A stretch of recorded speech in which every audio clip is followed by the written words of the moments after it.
Who do you think won the debate? Well, I think that Bachmann did very well. Michelle Bachmann did a very good job. I thought she looked good, looked sharp, sounded good, and I really felt that she was very good. I thought that Pawlenty missed a great opportunity on Romney Care in terms of, I don't know, is he too nice, or didn't he think of it? But he was very strong on Sunday when he was being interviewed by Chris Wallace, and yet, for some reason, last night in the debate, he wasn't at all good on that particular subject, so I don't know what happened. But I thought he did not do well, and he was very, very wordy, generally speaking. But I'm sure he'll have better days. So would you say he was the weakest candidate that evening? Well, I don't want to say the weakest, but he was very wordy, very political. And I think that's maybe not what people are looking for right now. We're in deep trouble. We need tough people that are smart. We don't need lots of words. We've had words for the last long period of time, and we don't need words. We need action. How do you think John King did as the moderator? I like John King very much, but I don't know what was going on, because everybody that was speaking, John wasn't actually on the video, everybody that was speaking, it was amazing. He just kept sort of saying something very light, like, sort of, let's go, let's go, let's go. It was really a little strange and a little disconcerting. You can't say to somebody, what would you do to fix the economy? You have 20 seconds. And then during the 20 seconds, you're trying to rush them. So I don't know if that's been a criticism or not, but I found it to be a little bit disconcerting, because it just seemed that he was trying to, usually interrupting, but in a very strange way. You just kept hearing these little blurps from his mouth. So I don't know what John was doing. I just don't understand it. He kept asking what I thought were these non-essential questions. Do you prefer Coke or Pepsi? Try to humanize the candidates. Do you think voters care what kind of soda one of these people drink, or if they prefer Dancing with the Stars to American Idol, or is it just well, I think politics? I think those questions, though, may be interesting for certain people in the audience, not serious people, but there are a lot of people that are watching the debates out of curiosity, and I think they were okay. They were quick. It wasn't that bad, and the problem was that on the more serious questions, and questions where you really need a little more time, people weren't really given enough time in some cases. What topic would you have liked to see discussed that wasn't? Well, I would say that foreign trade was a topic that was not hit on virtually at all, and that's one of the big problems with the downfall and potential downfall of the United States. I mean, foreign trade, they're just eating our lunch. Other nations, whether it's China, India, South Korea, Mexico, so many are just absolutely taking advantage of this country. And additionally, OPEC, which is the biggest abuser of all, wasn't discussed. And how can you have a serious conversation in the economy without discussing the fact that OPEC is hitting us like nobody's ever hit us before, and they're laughing at the stupid people that we have representing us. They're laughing at what they consider our very stupid representatives. How can you have a serious conversation on, the economic well-being of the United States without discussing OPEC? Now, you've clearly made a huge splash in this election cycle. How do you view your role moving forward as we get nearer to 2012?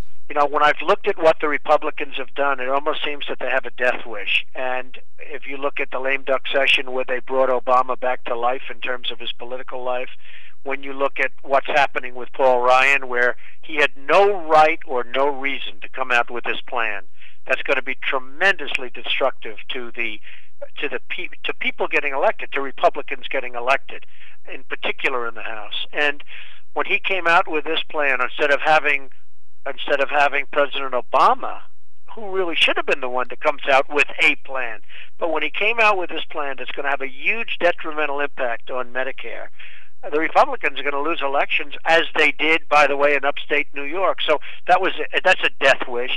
And by the way, we have to do something, but you don't come out when he came out. I mean, he's in the seat for 15 seconds, and he comes out essentially doing major, major, major surgery on Medicare.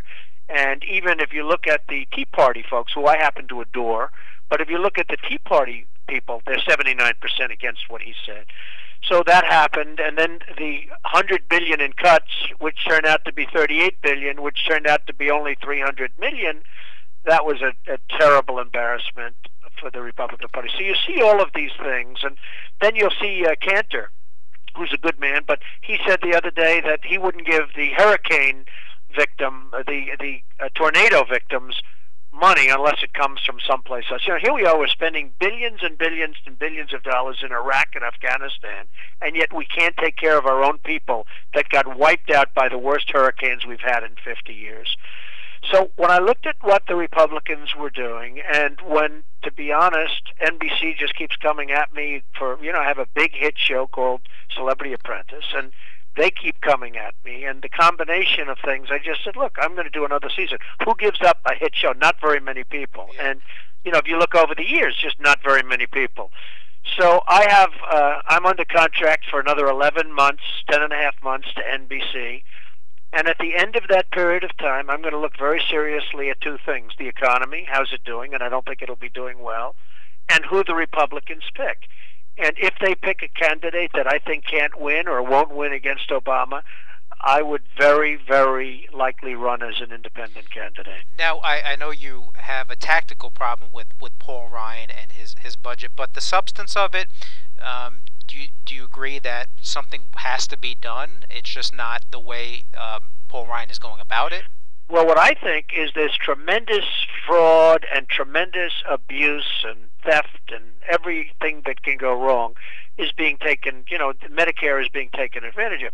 Medicare is a very, very popular, it's a very, very popular thing with the people, and it's very popular in terms of a lot of people, and a lot of people consider it wonderful. But there's tremendous fraud and abuse, and number one, we should take care of that. Number two, we should build our country to be a wealthy country again so we can afford to have good programs, and that I believe in much more strongly than I believe in Paul Ryan's plan, which really is a dismantling to a large extent.